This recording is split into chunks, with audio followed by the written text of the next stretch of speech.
Well, a crucial 9th Governing Council meeting of the Niti Aayog is underway. Prime Minister Narendra Modi at the 9th Governing Council meeting of Niti Aayog stated that the Viksit Bharat 2047 aim is the ambition of every Indian. States can play an active role to achieve this aim as they are directly connected with the people. The Governing Council meeting is being attended by Chief Ministers and Lieutenant Governors. My colleague Suyash Maheshwari joins us to fill us in on the latest details.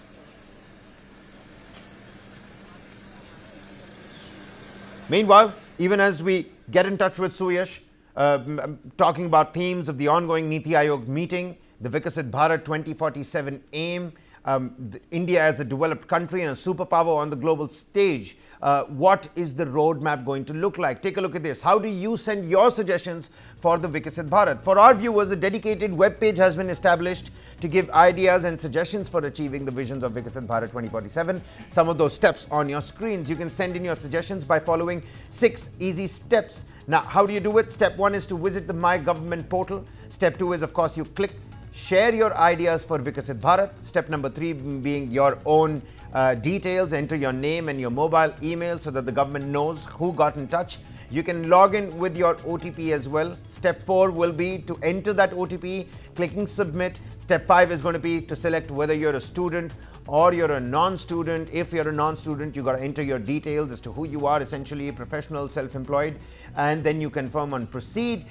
Step number 6 finally means choosing the themes when you share your ideas, and then you finally click submit. That's for you. How do you understand and how can you become a part of the Vision 2047, Viksit Bharat 2047? How do you become a part of that roadmap? Well, those steps that have been mentioned. We're going to continue with the graphic being playing even as the crucial meet of the 9th Governing Body, 9th Governing Council is underway. Suyash Maheshwari joins us from the newsroom. Suyash, what is this roadmap essentially going to be looking like? That's the biggest question. The Prime Minister has already said it is the hopes and aspiration of every Indian. All states can play a part. Can you throw some light on the finer print of how this state versus center or state and center bonhomie is going to come about? Because it usually doesn't come across as much and as such. But when the idea is Viksit Bharat 2047, I think people would want to come to the same boat.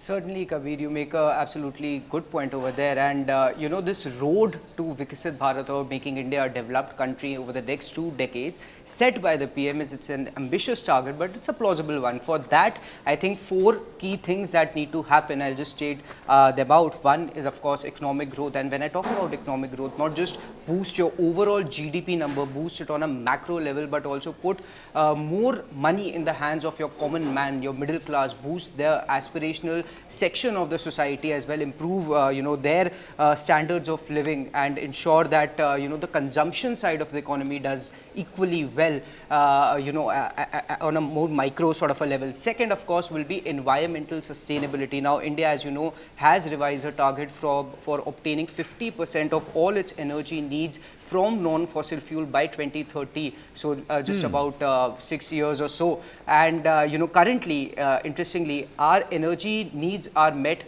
primarily by fossil fuels. 70% in fact comes from fossil fuel, 66% of it comes from coal itself. So a roadmap towards this clean transition is also required. Again, we know that we plan to go net zero by 2070. So Niti Aayog has actually designed policy structure for it and set up a multi-sectoral committee to prepare for that transition, and we are expected to hear more on that as well. And then, of course, social progress. Our constitution states that India is a secular country. So if we want to move towards becoming a developed country, I think the road should go through social inclusion, where you ensure inclusion of marginalized community when drawing up socio-economic development policies and all. And then, of course, good governance. For any country like, which aspires to transition from a developing economy to a developed one like India does, it's very important that good governance is brought about in policies, and because it ensures that, policies and initiatives are implemented effectively and efficiently, it also fosters transparency, accountability, which is essential to secure more funding from foreign direct investment and bring about a more robust framework for economic development. And also it also combats corruption and ensures that resources are utilized for the intended purposes and for who it's most required. So I think if 4 of these key areas are addressed, India could smoothly transition from a developing economy to a developed one, and not just become a developed economy for the sake of it by boosting the overall GDP and delivering equal output, but also empowering the common man. Kabir. Well, absolutely. You know what, Suyash, you've mentioned those 4 pillars very nicely for everybody. You've got economic growth, you've got the social fabric that is going to be looked at as well. Any key, highlight, some key, tidbit that we're picking up from inside the meeting? I know it's a closed door meeting. The Prime Minister's, initial remarks, they were of course leaked out to the media. Anything else that we're picking up? Any major announcement that could come our way towards the evening? Certainly, Kabir, one of them, of course, is going to be what is going to be this transition of green energy. It's how that is going to be brought about, and overall transformation of India, and also drawing up policies for artificial intelligence and how that will help us in our journey to becoming Viksit Bharat. I think that those will be some of the key points also that will be likely discussed in this meeting. All right. We've already looked at some key areas. Of course, schooling and health, education and health are some of those key areas. Could you throw some light on more key areas? Certainly, Kabir, in the meeting that was held in December, 5 or 6 key pillars were discussed, electricity, water being another, overall education and land and property. And, even in this budget, some of the reforms that were brought about, they were focusing on your farmers, on overall boosting the agricultural output, the rural demand, because, again, that has been a pain point because India has suffered from abnormal monsoon in the last 3-4 years, and that has really impacted overall output of the rural or the agri output. And with expectation of a normal monsoon and policies being brought about to boost that section of the society, I think one of that could be also a focus area. And then again, they have earmarked a big chunk of their overall capital expenditure towards employment, skill development, and especially bringing in the youth in the manufacturing sector, and policies that will benefit both the manufacturing sector as well as